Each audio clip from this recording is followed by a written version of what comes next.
Welcome to episode 4 of the Flushed Cast. I'm Bullet. I'm Sam.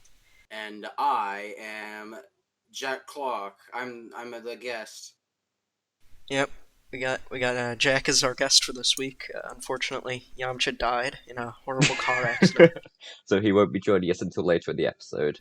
Yeah, until we can figure out a way to bring him back from the dead. Okay, so this week we're talking about The Mask of Zorro. Yes. That's the reason we have Jack on today. Mm-hmm. Because, Jack, you're a big Zorro fan, aren't you? I guess you could say that. I'm quite. I'm quite knowledgeable about Zorro and all the different incarnations of the movies and shows and stuff like that. Is Mask of Zorro one of your favorites? It's probably like my top 10. I know it's the first ever Zorro I've seen. It's not my favorite, but it's pretty close. Nice. I would like to add that I think Jack is a bigger Zorro fan than most people are of anything else, ever. I don't know, man. When I get hooked on something, it's like a lot. Yeah, I get that. I know what you mean. Um, yeah, I think Mask of Zorro is a good one to talk about today because I think Yeah. this is one that kind of got, as you said, it got you into Zorro, and I think it's probably one Yeah. of the first ones that a lot of people saw, that most people nowadays saw. I would guess it's probably the most iconic one. Oh, okay. So, what I'd say it's I set up this thing where it's called the Big Three of Zorro. The first one is the silent film. The second one is the Walt Disney show. The third one is the Mask of Zorro. And basically, it's the most recent out of the big three, and I classify them by these rules. Number one, they had to have created a entirely new generation of Zorro fans. Two, they had to be successful worldwide, not just in the States. And three, they had to have spawned a sequel that, while good, is pretty subpar compared to the original. When did that one come out? The second one? The Legend of Zorro 2005. It's currently the last Zorro movie that's out, officially, that is. There hasn't been one since 2005. Sadly not.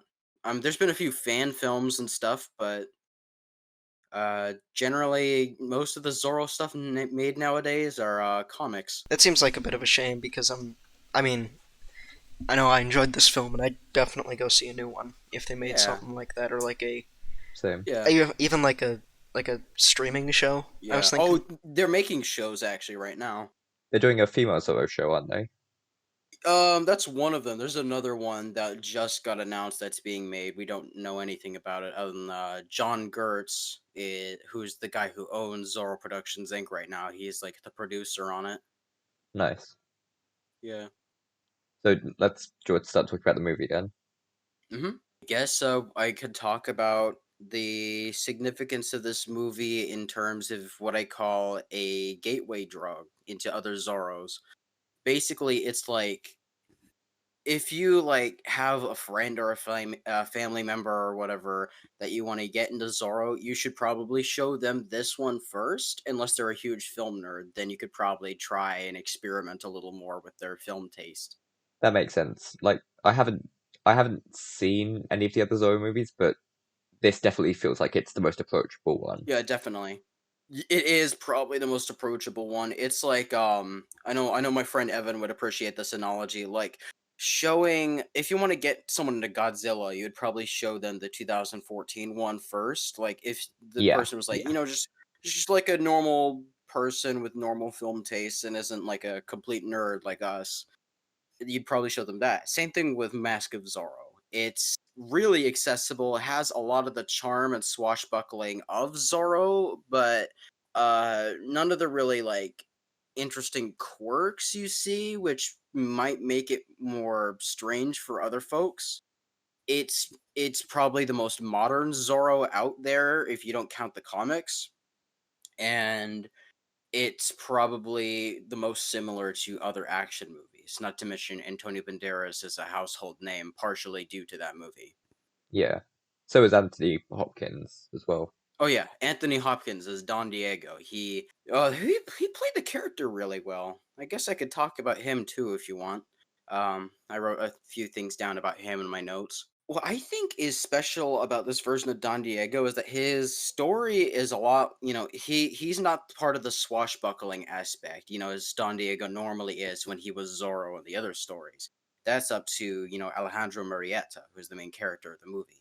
Don Diego is a lot more of a tragic character in this movie because even after he won, everything was taken from him because his story, I to really appreciate it with me talking about it, I got to get into some spoilers because previously, we never really saw Diego lose. Well, in the times he has lost, he's not lost everything. And this time, he loses his whole family, his wife, his daughter, his home, and he himself is thrown into prison. He spent almost his whole life fighting for the people of California, and his only reward is suffering. And he even expresses that near the end of the movie when he's trying to tell Alejandro that he is going to go rescue his daughter from Montero. That I spent my whole life, I protecting the people and fighting for them, and what did I get for it? Being thrown in jail for 20 years, and now my daughter is my enemy's daughter, and it's really sad, especially for someone who probably grew up with Zorro for decades. So, Diego, he's a character from previous Zorro movies. Then Yes, he is the OG Zorro. Essentially, there have been others who have worn the mantle of Zorro, but he's always been the original. was Alejandro an original creation for this movie? Yes, he is the brother of real life historical figure Joaquin Murrieta, although Alejandro is fictional. Okay, his brother appears in the movie, doesn't he? Joaquin? Yeah. Yeah. Even his death and the man who killed him are historically accurate. Okay, that's cool. I think jumping back on Anthony Hopkins, I think he was one of my personal favorite parts of that movie. But I just really like Anthony Oh yeah. Hopkins. So Especially in the context of him being the original Don Diego. Like the Mask of Zorro is like really good for like it's essentially a sequel to any Zorro movie you've ever seen before. It's not like an official sequel to anything, but it's basically just a sequel to everything. And like if you grow up with a specific Zorro, it could be the silent film, it could be the Tyrone Power film from Fox, it could be the Disney Zorro, Family Channel, whatever. And it works as a sequel to any of them. It completely works because you're seeing your favorite Zorro get, you know, absolutely destroyed, and it's always a gut punch no matter what fan of Zorro you are. Yeah, definitely. Yeah. it's actually a good way to keep the movie accessible to more audiences. Yeah, even for like baby's first Zorro, it's still really like messed up because that was the first movie I saw, and even then it was like, damn. So, Sam, what did you think of it? I enjoyed it. I thought it was an enjoyable film. Uh, Anthony Hopkins, as I mentioned, is one of my favorite parts. I really liked the sword fights. I thought those were pretty cool. Yeah, Yeah, all the action was really good. I thought it was. it it felt real in a way a lot of movies don't really nowadays. If Yeah, that makes Yeah, it sense. didn't feel. I think a lot of movies nowadays feel too like over choreographed. I Yeah, agree. and that there was a lot of practical effects I saw, especially with that hmm explosion at the end. The explosion at the end was very much real. Yeah, Yeah, they actually blew up the set at the end. yeah. I think you mentioned that to me before. Yeah, I also thought the villain was good. Oh, that's also one of my notes. So basically, normally when there's a villain in a Zorro movie, it's usually just, oh, the greedy Capitan or governor or whatever, and oh, they're gonna steal the Pan's taxes, or oh, they're gonna, assault the love interest, and Diego's gotta save her and stuff. But these guys are way more scary, really. Because Montero is like, he's been embittered by age, and he's generally a lot more like hateful and a lot more, disgusted with everything, and he doesn't care. He doesn't really have that many scruples left. And then you get to his underling, Captain Love, who, as I said before, is a real person. He is He's probably one of the most disturbing Zorro villains I've ever seen on screen. I know in the comics there's a few others that can probably match him, but he is the one that most casual fans will probably find the most, scary Zorro villain. He puts heads in jars and, runs around shooting people. His laugh, I just noticed his laugh is so like creepy. It always sounds so like fake. I filmed this reminded me a lot of the first Pirates movie. I don't know if you got that vibe. I would agree. I would agree with that. Oh, it's been a while since I've seen the first Pirates.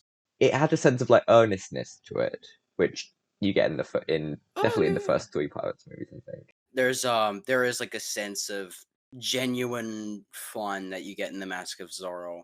It honestly, it's not as genuine as the other like older some of the older Zorro movies, but you can still really feel like they really loved making this, fun swashbuckler movie, and just trying to put their own spin on a character at that time that was 80 years old. I mean, as much as I love Zorro, I have to admit there's a lot of people who try to play it safe with the character, but this movie was not one of them. I think this movie was a really good way to sort of bring Zorro into a more modern audience.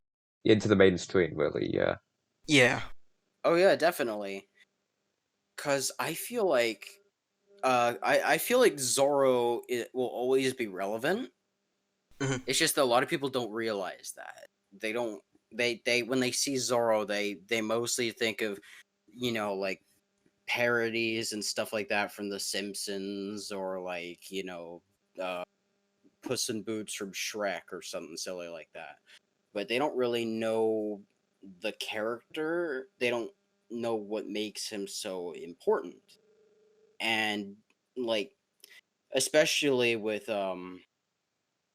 current events going on, honestly, Zorro is even more relevant now than ever. And I think it's important that we have future generations see that. Not just because Zorro is a cool character, but he could potentially be a role model for an entire generation of people. I kind of hope they bring Antonio Banderas back as Zorro at some point. I feel like that's something that is like an obvious way to. I feel like that's a good way to sort of because nowadays the whole nostalgia market, bringing back, Indiana Jones, bringing back, Honestly, I all want them those to just characters. do an entirely new Zorro. I You want them to don't. just start from scratch. Yeah. Well, here's the thing about Zorro. That's what it's always really been done. It's just like, someone makes their own Zorro, and then someone else makes their own Zorro, and they're different, but they're all, valid in their own ways. Whereas, like, The Legend of Zorro, while I like it, a lot of people don't. They view it as really just a shitty cash grab.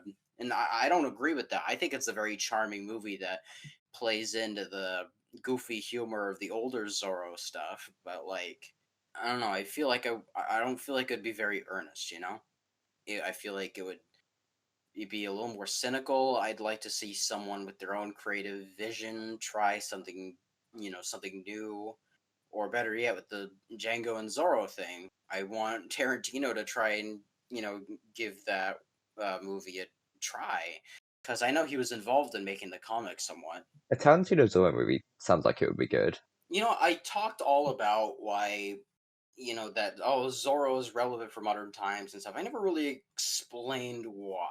I mean, with all of the swashbuckling and stuff, it probably seems a lot of people might just think of Zorro on a more service level, which is understandable. But in truth, Zorro is not just about fun loving and fighting bad guys and stuff.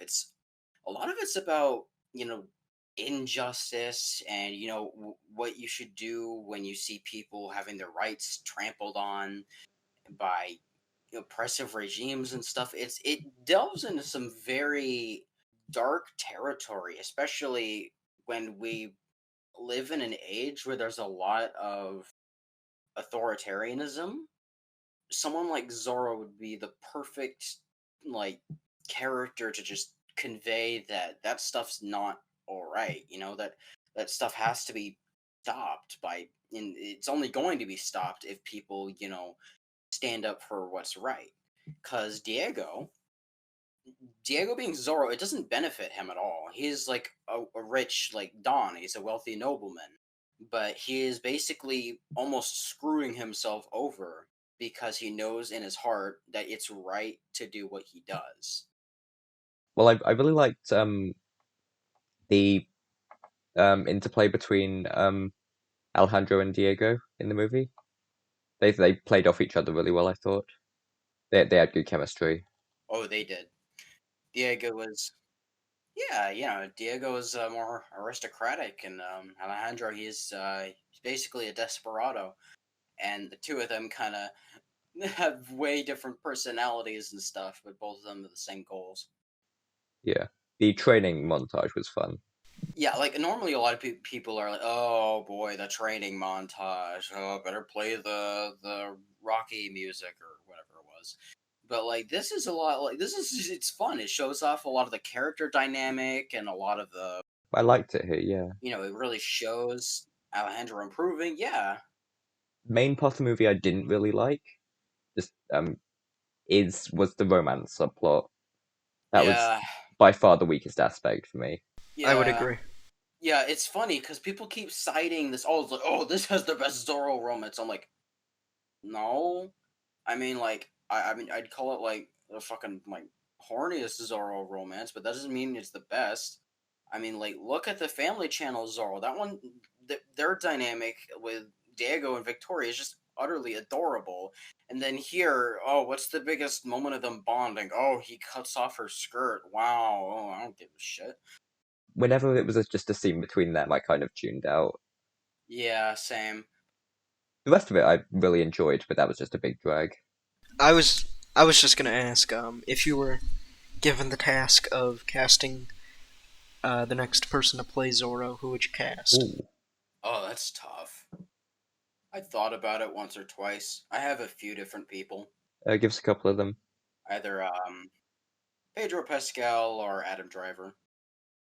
I was thinking Pedro Pascal earlier. Yeah, they'd be good, I think. Either of them. Yeah, either of them would be good. Okay, well, let's do ratings then. So, Jack, what would you give it out of 10? God, that's tough. Probably a 9 out of 10.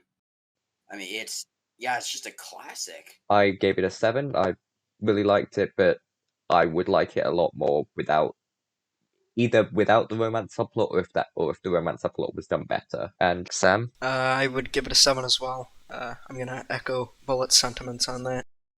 Next, we are going to have a brief talk about the Snyder Cut trailer. Oh boy. Did you guys watch it? Yes. Yes, it was a few days ago though, so I don't remember all of it. But you guys could catch me up if I don't remember a part. If you remember We Live in a Society, then you remember the most important part. That is the part that I remember the most vividly. I love Zack Snyder so much for putting that in. I love Zack Snyder in general. He's one of my favorite directors.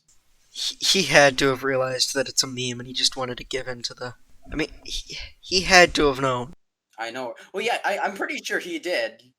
Because, like, a lot of people don't like to give him credit. They're like, oh, he did that by accident. No, you don't do that by accident. If he put that in as an unironic line, like if he genuinely thought, oh yeah, that's a good line, like, we live in a society. That would be amazing. I almost would prefer it if he just put that in as like oh, this would be a really good line. We live in a society. I generally like Zack Snyder. I've only seen 3 of his movies, but I like the ones I've seen. Oh, yeah, I love Zack Snyder. God, how many movies of his have I seen? Let's see. I'm gonna be in the minority here then, I guess, but I don't really care for his films. Bruh. You're in the majority, like elsewhere, though. Yeah, but I don't know. Man of Steel was and then Batman v Superman I just didn't like at all. I've seen Watchmen and his 2 DCEU films. Alright. I've seen Dawn of the Dead, both 300s, both of his DCEU films, and Watchmen. So that's 6. You got us beat on Zack Snyder. I do need to go back and rewatch Batman v Superman and Man of Steel because I barely remember them.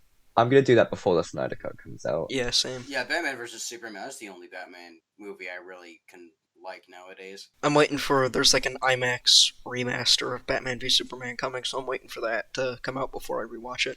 Which it should be out before the Snyder Cut. I don't know why they'd put it out after. I don't think there's a single Zack Snyder movie he's made that I didn't enjoy. This just looks like Justice League to me. It looks like a longer Justice League movie. At the very least, I don't think it will be better than Justice League, I think. Definitely. I didn't see Justice League, so I don't have an opinion of it. It's not good. I would say with Justice League, one of my biggest complaints of it, aside from the tone, was that it didn't feel like it took any time to breathe, really. It just kind of Yeah. went through the story. Which I think the Snyder Cut will probably fix. And Yeah, I know and people are complaining about the time, and I'm like, I mean, like, Lord of the Rings, every movie in that one is like 3 hours long. but it doesn't just depend on the length, it depends on how you use that time. Like, Oh yeah, I Yeah. know, but Godfather I think 2 it's, feels way shorter than Godfather 3, even though Godfather 3 is way shorter than Godfather 2. or like Zorro's fighting Legion. It's like that movie's 3 hours long, and yet like it fills out all of that time really well. So I just felt like the time argument just never made much sense. You know, it's just like people are gonna be like, "Oh, it's gonna drag on forever," and I'm like, "How do you do that? If How do you if know that?" if they use the time well, I'm fine with the length, but I am I'm I'm not sure they will. But I may be proven wrong, I don't know. I hope I'm proven wrong, but my thing was with Batman v Superman, I didn't think the time was used well in 2.5 hours, so I'm worried about 4 hours, you know? Yeah. Yamcha has returned from the dead. I'm sorry, I was busy. Yamcha, quickly, what did you give the Mask of Zorro out of 10? Give it a 6 out of 10. So that's the lowest of the four of us. What'd you guys give it? I give it a 7. 9. I was at a 7 as well. Snyder Cut. Yamcha, you have any thoughts on the trailer? Eh, Yeah, it's about how I feel. I'm hyped. I'm cautiously optimistic for the movie. I'm gonna watch it, but that's about all I can say. I don't like the aspect ratio for a superhero movie. That Oh just god, seems. no, that's the biggest thing I'm annoyed about with the movie. If I wanted to watch a superhero movie in that aspect ratio, I'd just go watch a movie trailer on Twitter. I'm also not a big fan of the black and white idea. I don't know. I don't know. It doesn't feel like the movie was shot for black and white. At least it's not. At least it's getting a color release. The thing is, to me, like you look at a movie like The Lighthouse, that was shot in black and white. Like it was shot specifically for black and white, so the lighting is designed around that. With this, that's not the case. It was shot in color. You can't just take a color movie and slap a black and white filter on it like what they're doing, because it's just going to look off. The lighting's not designed for it. I understand Zach's reasoning for wanting it in black and white because that's how he's, according to him, that's how he's lived with the movie for the past few years. But I won't watch it like that. I don't think it would look good like that. No. But I understand his reasoning. He says he has a reason for the aspect ratio, which will be revealed in the movie. Which, if he does, I'm curious to see what it is. But I'm not expecting him to. I'm thinking maybe it will shift to like a regular aspect ratio at the end after they've defeated Steppenwolf. I don't know. From what I understand, the aspect ratio, the decision was made like technically, because of the IMAX footage. Okay. I think it keeps it more consistent. But yeah, there may be an in-story thing where towards the end it opens up, or maybe in the nightmare sequences it opens up. That would be my thought. If maybe it's different universe or different timelines, the aspect ratio would be different. And anyone else have anything to say about the Snyder Cut? Not really. no. Okay, next topic is yesterday's Nintendo Direct. Oh boy, here we go. It was shit, wasn't it? Don't they say that about every Nintendo Direct? Oh, this one was shit. Hope the next one's better. Oh no, this one was shit. Me and Sam were watching it live yesterday, and God, it was boring. Yep. We recorded it. Bullet has made the decision not to use that footage for a It's video, just 50 so minutes of us going, fuck, this sucks. make sure to beg him for that video because there is some good stuff. I didn't. I just didn't even watch it. Is like outside of like the Final Fantasy characters or whatever weeaboo stuff they added into Smash Bros. I don't know anything about what's going on Nintendo Direct. I mean, like, there were some. I guess we should go over the announcements. I think the big thing, like the big finale was Splatoon 3, which is the yeah, I would say that's the biggest announcement of the direct because I mean Splatoon 2 came out in 2017. So it'll be 5 years, so like When did Splatoon 2 come out? 2017. Oh, I guess it has been a decent amount of time. I'm someone who really enjoys those games. I think they're fun multiplayer games. I think the biggest problem with 2 that most people have, myself included, is that it doesn't feel like a massive step up from 1. It feels like 1.5. And this looks like an actual full-fledged new game with a new location, new everything. I'm curious to see where they take the story aspects because the big thing that 2 added was like an actual full story mode. So, and like stuff like that. There was an expansion even, so adding stuff like that should be good. I hope. I hope they do more with that. More with the multiplayer. Give me more multiplayer modes. That's another thing. So, oh yeah, by the way, to the audience, I haven't gotten a new Nintendo console since 2008, so I have zero knowledge, experience, or opinion on a lot of these things. So it's mostly just me asking questions. My most the announcement I'm most excited for was the Skyward Sword remaster. Well, remaster in quotation marks. Oh, is that why I kept seeing? Is that why I kept seeing the pictures of the Skyward Sword people? Yeah, I'm really disappointed with this remaster because they added in the button controls, which is good, but like I'm interested to see how it controls with those. I'm hoping it's better because I'm not going to be fucking playing that with motion controls. I'm going to play that with my Pro controller. I did not mind the motion controls in on the Wii. There is no fucking way that Nintendo is going to get me to play a game just with motion controls. I'm sorry, but they aren't.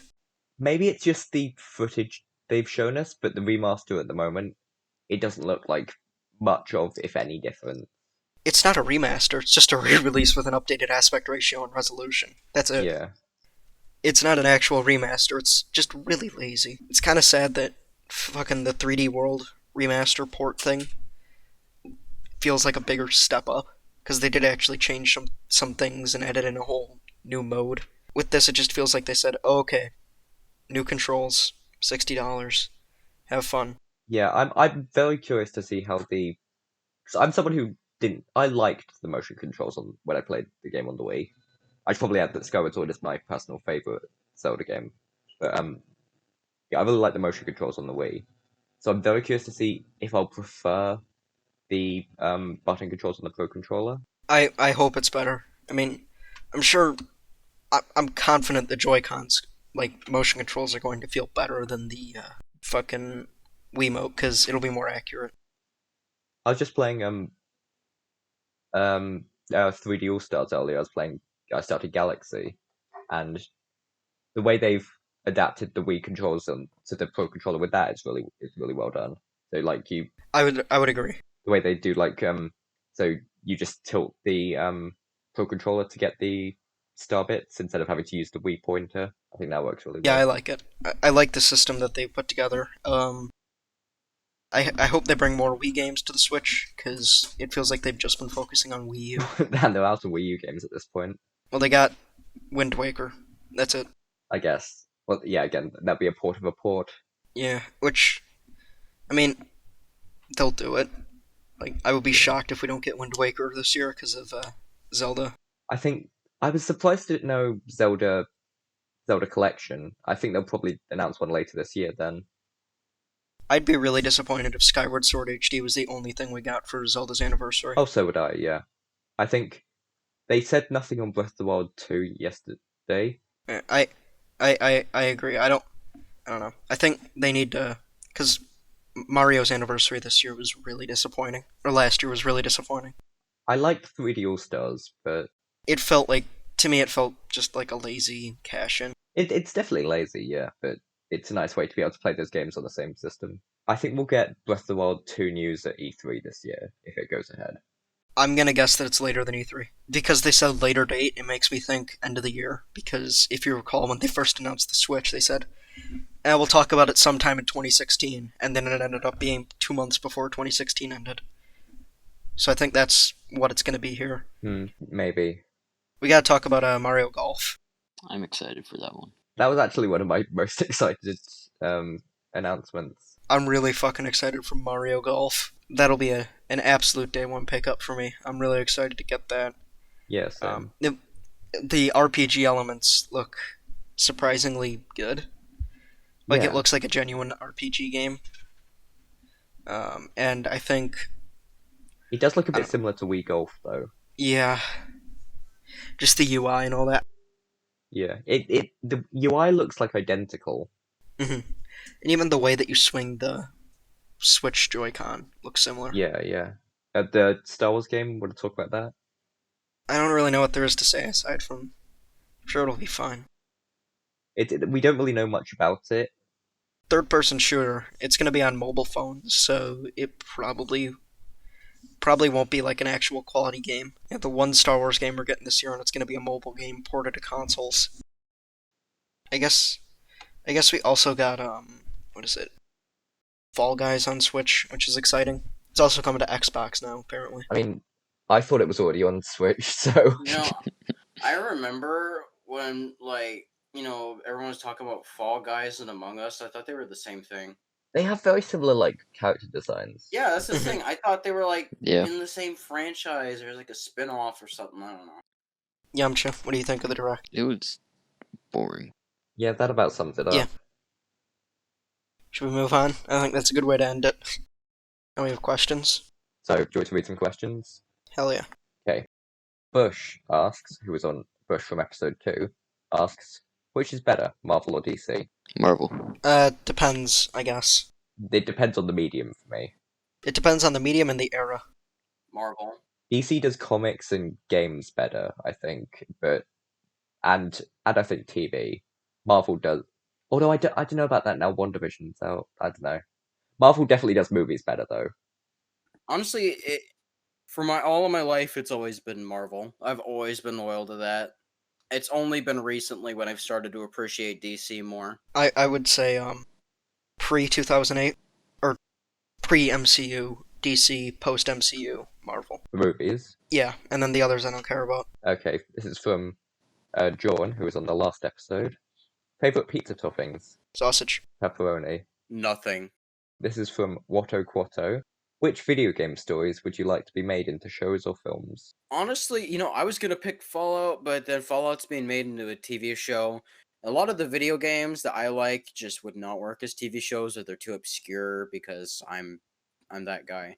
I guess a Left 4 Dead show or movie series would be awesome. That sounds cool. I would like to see a Red Dead Redemption TV show. Oh, Because Red Dead 2 is one of if not my favorite game ever.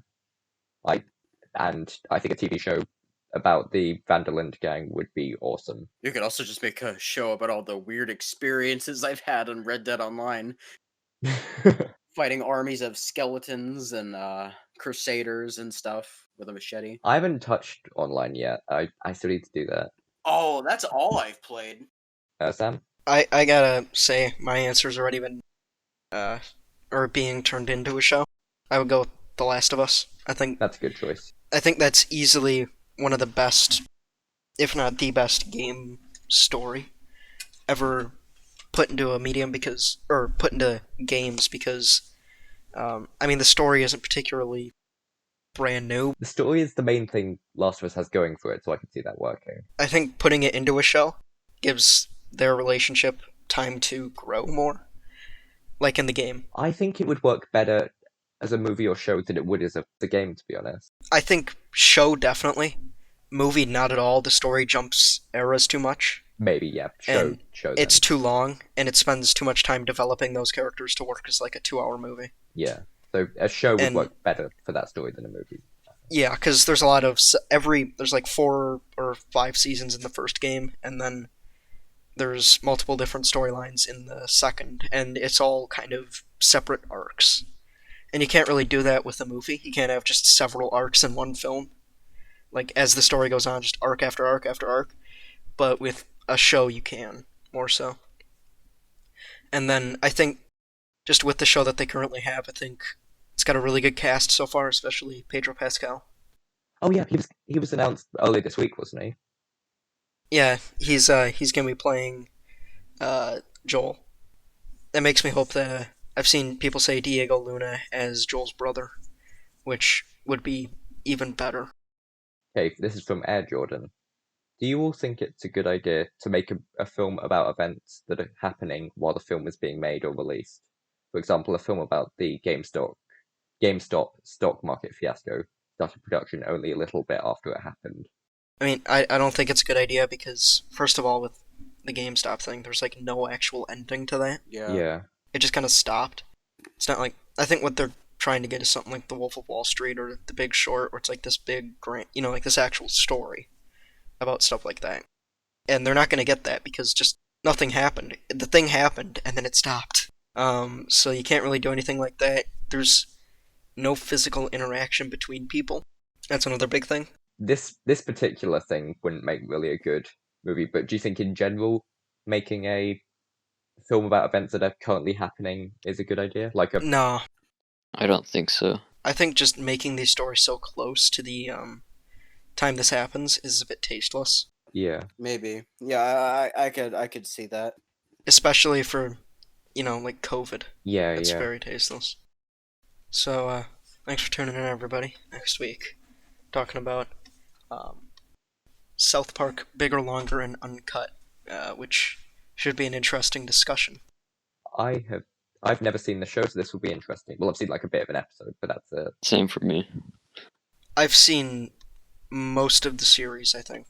Bulk of the series back when it was on Hulu. Yeah, we'll get a few different perspectives on it. That'll be good. And yeah, I think it's just an interesting one to talk about. Yeah, so see you next week then. Bye. See ya. Bye. Bye. Yeah, see ya. Bye.